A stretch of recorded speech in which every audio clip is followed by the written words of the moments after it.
Okay, here we are at the Silver Circle Honors 2005, and I am honored to be with film critic Roger Ebert, being honored here tonight. Congratulations. Well, let's start off. How did you get involved in writing for the film's reviews? Well, I was working for the Sun-Times in 1966. I was hired as a feature writer, and the next year, the film critic retired, and they gave me the job on April the 1st, oddly enough, 1967. I've been a film critic ever since. And the television show, which began as opening soon, then sneak previews, then at the movies, then Siskel and Ebert, and Ebert and Roper, started in 1975, which was 30 years ago. That's it for this week. Next time we'll have reviews of 4 new movies, including The Survivors, a comedy with Robin Williams and Walter Matthau. Sneak previews. How did that all get started? Well, Thea Flom, who's going to actually present me with my award tonight, was a producer at Channel 11. And she called up Gene Siskel and myself and suggested that we do a monthly show talking about the new movies. And I told her tonight, it's all your fault, Thea. And it's played as much for laughs as it is for horror. I just don't think it was anything special. We don't need this movie. I think, well, first of all, that's right. And then secondly, do you think it would have been more interesting to have Norman Bates go out into real society, move to San Francisco or Denver or something? Yeah. Did you expect it, the whole, because you and Gene Siskel basically started all, and the phenomenon of it, did you expect it to be that? I would have not anticipated in the slightest that we would still be here 30 years later. And Thea told us, she said, boys, one of these days you're going to be putting out the show yourself, and you'll move into commercial syndication, and I won't be working with you anymore. This show is going to last forever. And she was right. I think the ghost of the original obviously hangs over this production, and it's too bad, because it's a nicely made picture. Nicely made, but you're quite right, it's unnecessary. We copy. And as far as your reflection on Gene Siskel, your partner for all those years? Gene and I were a great team, and we were good friends. We were great friends. Some days we were best friends. Some days we weren't even speaking to each other.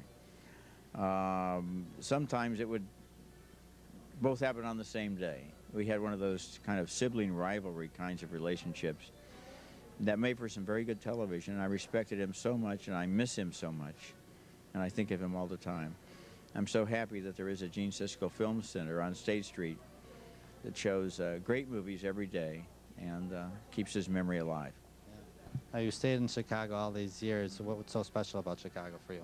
Well, I love Chicago. You know, I'm a walker, and I'm on the 10,000 Step a Day program, so I do a lot of walking along the lakefront, through the park, through the neighborhoods, and I've seen Chicago from 1966 until today, and believe me, the city has never looked better.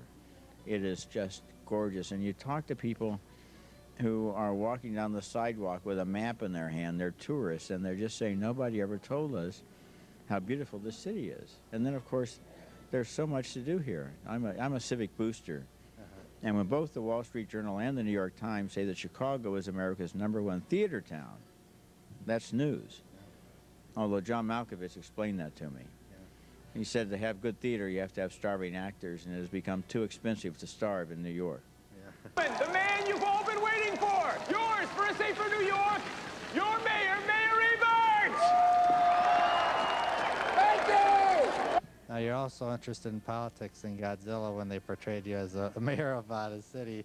Did you ever think of going into politics at all? No, I don't think I'm going to run for any offices, but actually the people who made Godzilla were mad at me for something I wrote about one of their other movies, so they made the mayor of New York, Mayor Ebert. Yeah. But what offended me was Godzilla did not step on me and squish me. And I think if you're going to be Mayor Ebert in Godzilla, the least you can do is be stepped on by Godzilla. I was very offended. The mayor who destroyed Godzilla. I don't think we should exploit this. It could backfire. Listen to me, idiot. I do the thinking around here. It's a magnificent idea. You know what I think about you and your campaign?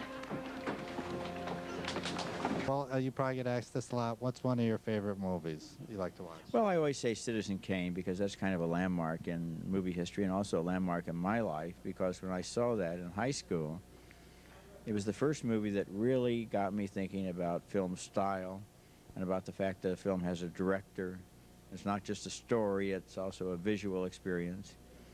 So that would be one of my favorites. And then other films like Raging Bull, 2001, some recent films like Fargo, Monster.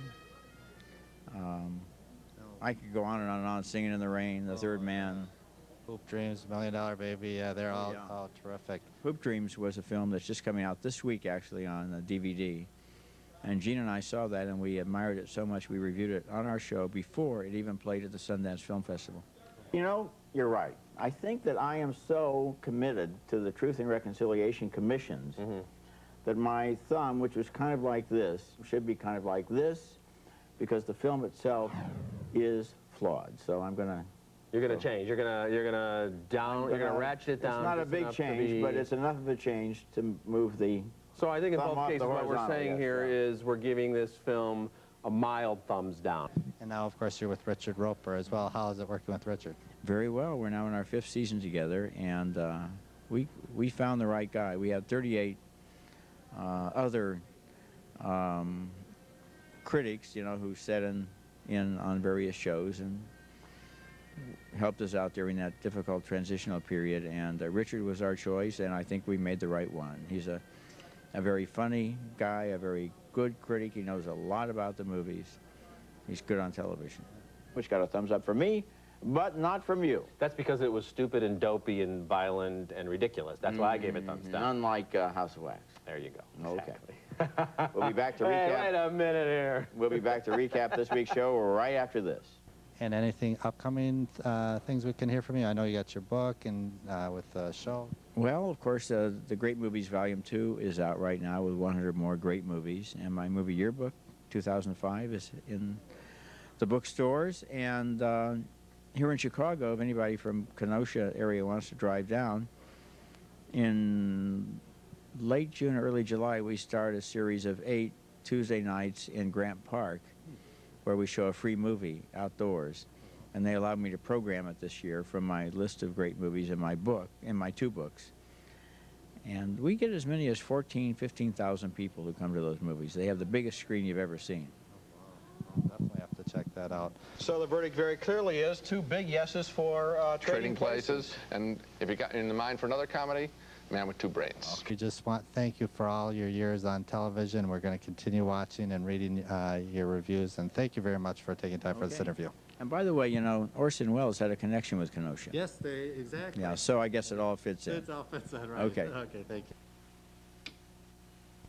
Prepare the standard rich and famous contract for Kermit the Frog and Company.